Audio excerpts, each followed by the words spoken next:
नमस्कार, आप देखना शुरू कर चुके हैं सीआईएन का डिजिटल प्लेटफॉर्म और हमारे साथ मौजूद हैं बीजेपी के प्रवक्ता, पैनलिस्ट भी हैं वसीम राजा साहब। आज नड्डा साहब पटना आए थे, बड़ा ग्रैंड वेलकम आपकी पार्टी की तरफ से किया गया है कैलाशपति मिश्र जी की जयंती के अवसर पर। क्या संदेश देकर गए हैं?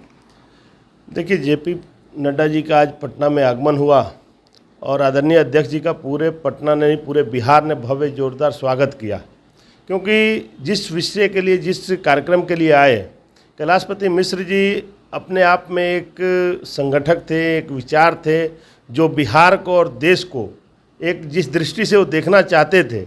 आज जो है भारतीय जनता पार्टी की जिसकी बुनियाद जो है कैलाशपति मिश्र जी ने रखी थी, उनकी जन्म शताब्दी वर्ष का कार्यक्रम था और कार्यक्रम जो जिस तरीके से भारतीय जनता पार्टी ने अपेक्षा की थी, पूरे बिहार से उनको भव्य, भारतीय जनता पार्टी के कार्यकर्ताओं ने इसको भव्य बना दिया और एक बहुत ही सफल कार्यक्रम, जिसको सफल आयोजन कहा जाएगा, ये आज का आयोजन हुआ।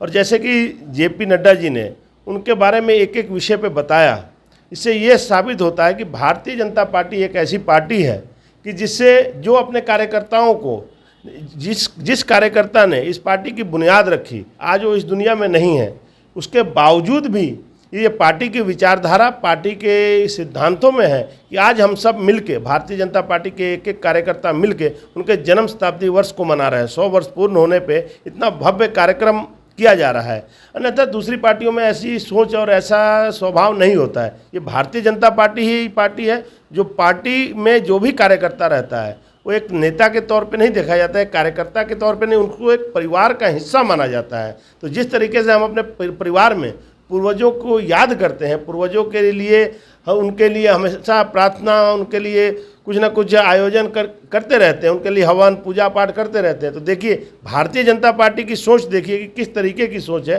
कि अभी भी जिस व्यक्ति ने भारतीय जनता पार्टी की बुनियाद रखी, कह सकते हैं भारतीय जनता पार्टी के जो जब स्थापना की गई, उस सदस्यों में से वैसे व्यक्ति का आज जन्म शताब्दी वर्ष मनाया जा रहा है। और जैसा कि उन्होंने कहा कि जो उनकी सोच थी, उनके सोच पे कैलाशपति मिश्र जी ने जैसा सोचा था कि बिहार में भी भारतीय जनता पार्टी की सरकार हो, आज जेपी नड्डा जी ने अपने कार्यकर्ताओं से यही आह्वान किया है कि 2024 में जो लोकसभा का चुनाव है और 2025 में जो विधानसभा का चुनाव है, इस दोनों चुनावों में बिहार से प्रचंड बहुमत लेके भारतीय जनता पार्टी को बिहार समर्थन दे और बिहार में 40 की 40 लोकसभा सीटें हम जीत के नरेंद्र मोदी जी की झोली में डालें और 25 में बिहार में भारतीय जनता पार्टी की सरकार बना के कैलाशपति मिश्र जी को एक श्रद्धांजलि देने का काम करें। यही आह्वान करके गए आज हमारे आदरणीय अध्यक्ष जी।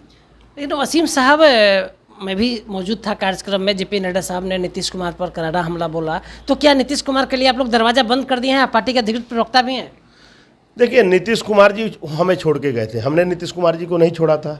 नीतीश कुमार जी बार बार इस तरह छोड़ के जाएंगे और बार बार हम उनको ले आके अपने घर में नहीं ना घुसने देंगे। जैसा कि उन्होंने साफ अध्यक्ष जी ने भी संकेत दे दिया वहाँ से, मंच से, कि आज भारतीय जनता पार्टी का कार्यकर्ता उनको ढोना नहीं चाहता है। आज भारतीय जनता पार्टी का कार्यकर्ता इतना सक्षम है कि बिहार के अंदर अपनी सरकार अपने बलबूते पे बना सकता है, क्योंकि इससे पहले भी अगर नीतीश कुमार जी अगर मुख्यमंत्री बने हैं तो कहीं ना कहीं भारतीय जनता पार्टी के कार्यकर्ताओं का संख्या बल ज़्यादा होता था, हमारे विधायक ज़्यादा होते थे। उसके बावजूद हमने उनको ढोया, उनको ढोने का काम किया। भारतीय जनता पार्टी के कार्यकर्ताओं ने अपने कंधे पर उठाया, लेकिन उनको प्रधानमंत्री बनने की लालसा में वो भारतीय जनता पार्टी को छोड़ के भाग गए और ऐसे लोगों के साथ गठबंधन कर लिया जिन लोगों के साथ कभी उनका तालमेल नहीं बनता था, वो उनके खिलाफ बोलते थे। लेकिन कुर्सी का मोह माया है, लालच है, इस कारण वो जाके वहाँ सट गए, वहाँ चले गए। तो भारतीय जनता पार्टी के कार्यकर्ता अब उनको, उनका बोझ जो है ढोने के लिए तैयार नहीं है। भारतीय जनता पार्टी का कार्यकर्ता अकेले सरकार बनाने में सक्षम है। तो आप सुन रहे थे, बीजेपी प्रवक्ता हैं वसीम राजा साहब। इन्होंने साफ कह दिया कि जेपी नड्डा ने जो निर्देशित किया है कि 24 और 25 में प्रचंड बहुमत बीजेपी को लाना है, इसके लिए बीजेपी के कार्यकर्ता कमर कस चुके हैं। साथ ही बड़ी बातें वसीम राजा ने आधिकारिक तौर पे कह दी कि अब नीतीश कुमार के लिए बीजेपी का दरवाजा बंद है, अब नीतीश को ढोने के लिए बीजेपी तैयार नहीं है। हमारे सहयोगी विवेक राज के साथ कौशलेंद्र, पटना से।